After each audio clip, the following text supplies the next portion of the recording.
Welcome to this edition of The Big Story. I am Sean Rose. Joining me for this edition is Chief Executive Officer at CCT, Avrod Penn, who says he will be setting the record straight on a number of matters relating to the local telecommunications sector in the BVI. Since 2001, telecoms markets across the Caribbean have been progressively liberalized, breaking the back of a prolonged monopoly holiday for cable and wireless now called Lime. The BVI began moving toward liberalization in the telecommunications sector with the Telecommunications Act No. 10 of 2006 to open the door for a competitive telecoms regime and regulation. Prior to the 2006 Telecoms Act, the BVI had 3 networks, each of which had a monopoly in its own field. Cable and wireless operated the fixed voice and data network and international services. Caribbean Cellular Telephone Limited, CCT Boatphone, operated the mobile network, and BVI Cable TV Limited, a subsidiary of Innovative Communications Corporation, operated the television cable network. In 1986, a group of local pioneers gave life to CCT Boatphone. Today, CCT is one of 4 telecommunications service providers in BVI. In early March 2014, CCT said it had invested some $10 million to upgrade its equipment and was ready to introduce LTE services. Addressing the 3rd sitting of the House of Assembly, Minister of Health and Social Development, Honorable Rodney Skelton, said the TRC can only effectively regulate CCT. His comments came as legislators confronted the issue of a level playing field in the local telecoms market. The only company the TRC going to be able to regulate in terms of regulation is the local CCT company. So we need to understand some of these things. So what do you do, Madam Speaker? You level a playing field and kill your people? CEO at CCT, Mr. Avrod Penn, welcome to The Big Story. Thank you. You finally got me on here. That's right. Can CCT survive on a level playing field? The health minister doesn't think so. Well, I think that you'd have to look at that comment probably in a broader context, because I don't think that's what he was trying to say. Okay, fair enough. I think it's very clear that CCT can survive on a level playing field. And I think the more important part of his comment was actually the first part, where he says that can the TRC effectively regulate all 3 of the competitors? We have 3 competitors within the market, and we're very different. We are the only competitor that has our entire network here. All of our staff is here. All of our core is here. All of our technology is here. Our competitors are sometimes other places. They have different components of their network, other places, and it's a different challenge to regulate them than it is to regulate CCT.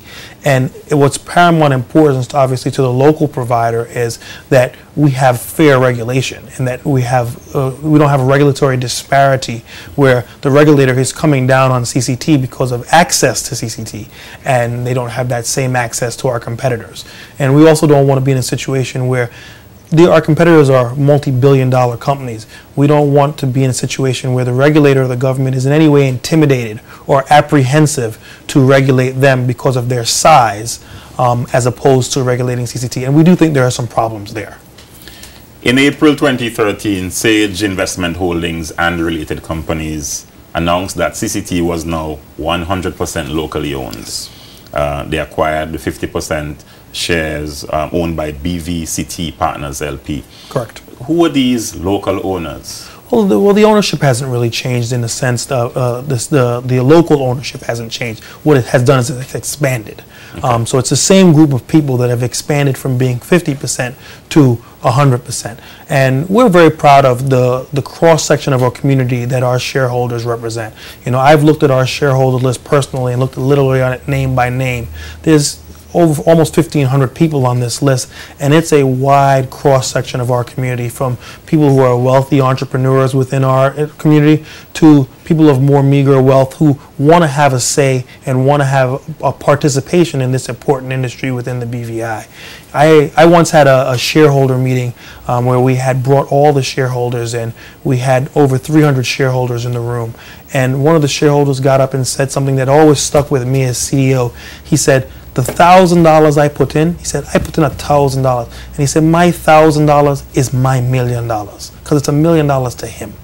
and I always take that to heart as a CEO because I have to fight for his $1,000 the same way I would fight for someone else's $1 million. And I'm happy you shared that, because for the most part, the perception is that it's only well-to-do people who have shares in CCT. Well, that's absolutely not true. I mean, there's a wide cross-section who invested in CCT. It started off with the investment club, that is true, but there was a public offering that went to the community, and over 1,500 people invested within CCT, and their investment is every bit as important to us as people in the investment club who had put in more or had come before them, and that's really important, and we're fighting for their investment. I have a fiduciary responsibility to each and every one of my shareholders, not just to this shareholder or that shareholder, and that's very important because CCT is a local company. We have a local ownership, we have local staff, we have obviously local consumers. We are intimately tied to this community. We can't run from it. We have no bureaucracy to hide behind, and we represent those people. They're not shy about coming into the store and say, well, I put $2,000 in CCT, what are you all doing? And we have to answer those questions. It's our job to make sure that we fight for their investment and make sure that CCT is successful, that they get a return on their investment. You have expanded your local ownership base. I'm sure that is something that the BVI's first Chief Minister, late Honorable Yes. H. Lavity Stout, would be very proud about. I think so. It's something that is near and dear to us. We don't think it's something that we should be ashamed of. We don't think we should be shy about it. We're the local company. We are the local provider.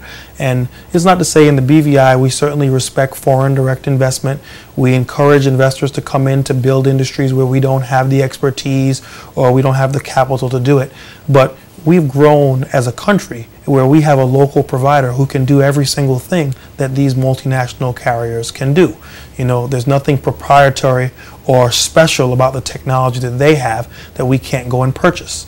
And we're very proud that not only do we have this broad base of owners, but we have been able to bring to market a network which is first in class. We brought the cutting edge technology available in the world today when we went to redo our network in 2013, and we brought a new 2G network, a new HSPA Plus, which is called 4G in this territory, 3G in other countries, and also an LTE network, which we're anxious to bring to the market. So we have everything that any big country or big provider would have. What can you tell us about H.L. Stouts' involvement in the formation of CCT, though? I probably couldn't tell you much about that. I've heard the stories myself as well. My involvement in CCT is really kind of limited to the last 2 years. But I have heard, the stories of how, Mr. Stout was a champion of local investment and wanted to make sure that, there was a place for us here within this community. And it's something that's near and dear to us.